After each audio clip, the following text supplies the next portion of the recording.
Good morning, Boker Tov, on this Sunday. I want to begin with the class or this discussion that I'm about to have is not what I was planning to teach this morning. I had a really beautiful class shared, a meaningful class, which I will not be giving this morning. Perhaps next week, we'll see. And I actually don't even have a prepared class. And the reason for that is because I'm certain that many of you are currently sort of glued to the news of what's going on in Israel. And as the title of this class is, much joy and agonizing pain, I personally, very, the Zohar, the primary sort of book of Jewish mysticism, has an expression where a person can feel chedvasa, joy on one side, and bchia, and pain, and crying, and tears, and agony on the other side simultaneously. And that's what's happening now with this hostage release, which is happening as we speak. There is much joy that our children are being returned after a year of unimaginable, a place where our minds do not allow us to travel because of the pain that they had to go through in the last year and a half. And therefore, I'm just not up to giving the class, the Torah thoughts that I was planning to give. Maybe I should, because that's the best way to give them honor, but I just can't. It's just very difficult. And maybe to articulate a little, not much, because I'm not in a sort of mental space to be able to do that properly right now. The joy goes without saying, of course, our children are coming home. The unimaginable pain is the price that we're paying for this, which we did not have to pay. We did not have to pay this kind of price. I'm not at this point, again, because my emotions are too raw, going to go into a discussion whether we should have accepted this deal or not. I have my opinions, as much as I'm torn about it. But putting that aside for now, there is no question that if certain Torah approaches would have been taken, we would not have to pay the price we're paying right now of releasing hundreds of terrorists with blood on their hands, and the pain that causes to those who have lost their lives, victims of terror, and the danger that holds for the future. We would not have had to pay this price. And the discussion whether a much better deal could have been had. There's a lot of angles to this, but I do want to say that it is way beyond the scope of this class, both in terms of time and the place, meaning the appropriate place for this to get into this in all detail. So, but I do want to share that it seems everything has its place in Torah. And the portions of this week that were these weeks, Parshat Shmot and Parshat Ve'era, which deals with the beginning of the suffering of our people, representing all the future sufferings. The enslavement, the bondage of Egypt is what we're talking about as we become a people, and the pain that we pay for various actions or inactions, the enslavement of Egypt that we read about in last week's portion, And in fact, to use the words of Moses himself, it comes back to God. And Moses utters that famous, painful cry. Moshe says to HaKadosh Baruch Hu, Vayoshev Moshe al Hashem, and Moshe returns to God, and he says, Vayomer, this is after God tells him that it's his job to take the people out of Egypt, Vayomer, and he says, God, Lama Hare Osa La'amazeh, why have you made it? I'm translating here from the English over here. He says, Moses returned to God and said, Oh God, why have you mistreated this people? Why have you sent me? So this cry is there today from all of us, the cry is to God. The cry is to many others who have made decisions in the past, which has led to this very painful moment. And yet at the same time, we rejoice and we watch every moment that we can to see the safe and healthy return of our children to safety after what they've endured. So I do not have a cohesive thought over here, but I want to share one maybe positive in addition to our children returning home. I want to share one sort of positive thought or a Dvar Torah related to this.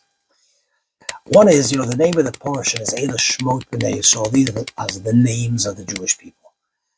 And there's a positivity that is expressed over there, that just the very fact that your name, sort of your identity, is that you are part of the Jewish people. Just that we could see in the terrible roller coaster that we're going through, the depth of that relationship. That we are so torn by what's happening to a fellow Jew that we don't even know. We're only sort of, it's only like a label to us. The names of the Jewish people, a name is a label. Now, there's a lot more insight into what a name is, and perhaps in a future class we'll discuss it. But now, approaching it from this perspective, the name, my name is Yankel, your name is Deborah, your name is Amit, your name, whatever your name is, the fact that we have just that Jewish identification bonds us in such a deep way that we are all going through this emotional turmoil. It tells us and highlights the positivity of just that aspect of who we are as a people. But I want to, and I'm going to conclude, because as I said, it is really difficult for me to talk right now. I want to conclude with the prayer, since this week's Torah portion.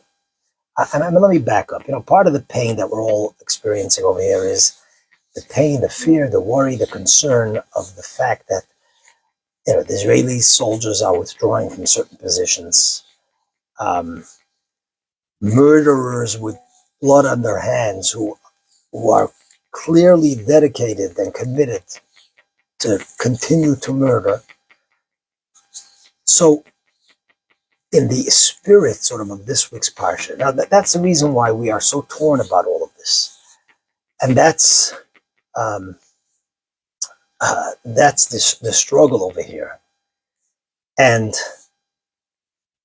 while I said I'm not going to voice my position on this, because my position is I'm not in the decision making, and that's not what I want to focus on today. But what I do want to focus in terms of positivity is that in Mitzrayim, in Egypt, and I apologize for the rambling. But it's from the heart. I want to share this positive message, despite the difficulty and the pain and the worry and the fear and the concern. The message that God told Moshe to share with the Jewish people as he's giving them the news and the promise that Hashem will take them out of Egypt is the words Pokod Pokadati. Remember, I shall remember you. That was the code language that God said to Moshe, that if you say this to the Jewish people, they will know that I sent you. Why is that? Why is that? Because that was what Jacob said to Joseph. That's what Joseph said to the brothers. That was the word. That was the code word. That for being in Egypt for 210 years, throughout the entire suffering and difficulty and struggle and pain and agony, they always lived with those two words, pakod pakadati. God said, I will remember you. You will never be forgotten. I will take you out. And even when Moses comes to them, and at that point, it was the darkest point in the Egyptian exile, when it naturally, because Egypt was so powerful and such a superpower, it did not seem possible that they would get out of Egypt. When Moses said to them, pakod pakadati, that God says, I have remembered you, I'll take you out, Vayamein, the pasuk says, the verse says, the people believed. So this is the positive comfort that we take from this week's portion. Today's hostage deal is a terrible deal, regardless of whether your decision is that we should have made the deal or we shouldn't have made the deal. It's a terrible, terrible deal. And the natural statistic result of this deal is too horrifying to think about. Yet, the parsha tells us pakod pokadati, totally unexpected, miraculously, from the deepest, darkest exile, we were taken out of Egypt in the most miraculous and joyful way. So, this is the positivity that we have to walk away from the parsha. As we watch what's going on, remember these words, pakod pokadati. We have to trust and we have to pray and we have to hope and take encouragement from the parsha that the portions of these weeks are telling us. Yes, naturally, there's a lot of pain and a lot of mistakes and a lot of blame and a lot of joy, much joy. But do not despair, because while we make all the cheshbonot, all the calculations and thoughts and critiques and analysis and so on, the parsha tells us, pakod pakadati. Hashem and God works in miraculous ways, and it's our job to do whatever we can by increasing in mitzvahs, increasing in prayer, to bring forth that pakod pakadati in a way that is totally good, without the pain and without the difficulties that we're giving up over here, or the difficulties that we're and the dangers that we are putting ourselves. Pakod pakadati. May Hashem bless us as a people. We've had enough. We've had enough tzaros. We've had enough struggle. We've had enough pain, enough tears, that it should come about as we read about, as we learn and read indeed the portions of this week, pakod pakadati, in the miraculous, unexpected way, the redemption, the victory should come about in a way which is beyond expectations, positive and holy and happy, without all the pain that we are experiencing. So that's my thought for today. And that's my prayer for today. And please join me in that prayer, and may Hashem respond and answer our prayers in the most revealed and good way. Have a fantastic week, and a blessed week. Sei gesund.